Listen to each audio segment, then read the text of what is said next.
BoxingScene.com with promoter of Gary Shaw Promotions, Gary Shaw, who has Andre Dirrell in a 6-man round robin tournament in Showtime. Gary, give us your thoughts on this tournament being able to be put together.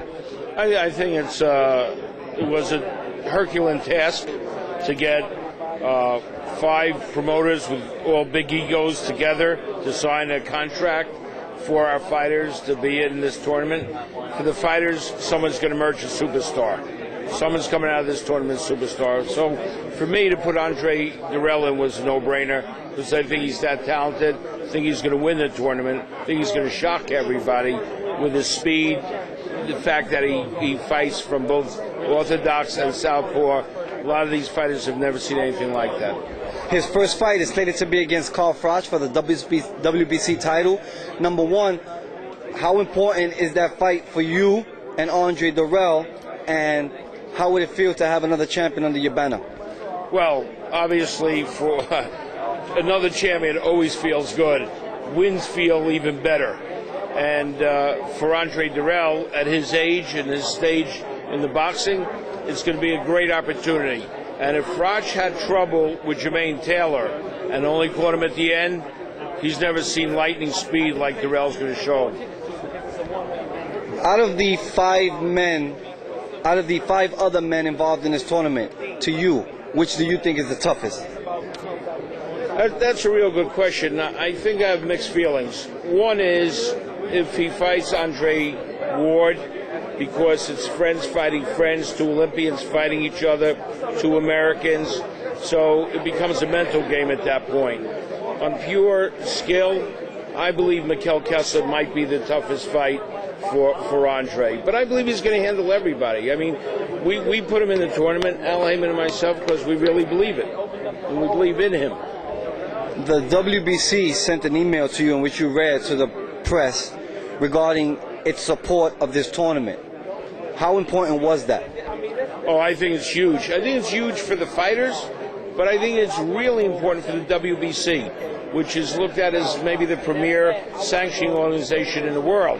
And the fact that they're sanctioning the fight, they're recognizing that the best are fighting the best, and they're willing not to strip them for some mandatory that could wait a year or 2 years. Anytime any sanctioning body could get 4 fighters or 6 fighters, the best in the world, to fight one another, and they can sanction it and say, we own the best in the world, I think it was brilliant on Jose's part. On another note, Saturday night on HBO, your fighter Vic Darchinyan lost a decision to Joseph Adbeko. Tell us about that. I told Darchinyan right after the fight when I was in the ring, he didn't fight a smart fight.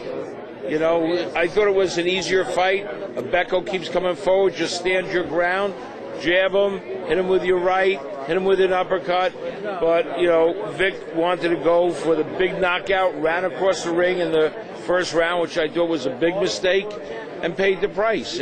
But he'll be back. Do you think his performance on Saturday was based on his thinking because of his last 3 performances? It could have been. You know, he's a complex individual. He's a great fighter with a huge heart. And he wants to really go out and please the fans. So he's always thinking about a pleasing style. And sometimes you can't always do that. You got to feel out a fight in the beginning. But, you know, he acknowledged in the ring that the better man on that night won, although there were numerous headbutts that I wish the referee would have taken a point or 2 away. He was cut up on both sides of his face, not from punches, and even the referee said that there were headbutts, you know. So tell the boxing fans what else is going on with Gary Shaw Promotions. Well, I have a show box on July 31st in Temecula with Marvin Quintero, a really up-and-coming good Mexican fighter. On August 1st, I have my champion Tim Bradley in against Nate Campbell, a really, really tough fight. And a week later on ESPN, I have Perro Angulo coming back. So it's going to be busy July and August. Gary, on another note, a passing of a warrior in the boxing community, in the boxing world. We mourn Arturo Gatti. Your thoughts, please. Well, it's a terrible tragedy. I mean, he's young, and he had a child. He was a fun guy. He was Mr. Excitement in a boxing ring. He stood for what boxing is all about. You knew when Arturo Gatti was fighting, you were seeing a fight. You didn't even have to know who the opponent was. They just said, Gatti's fighting, and people would say, count me in.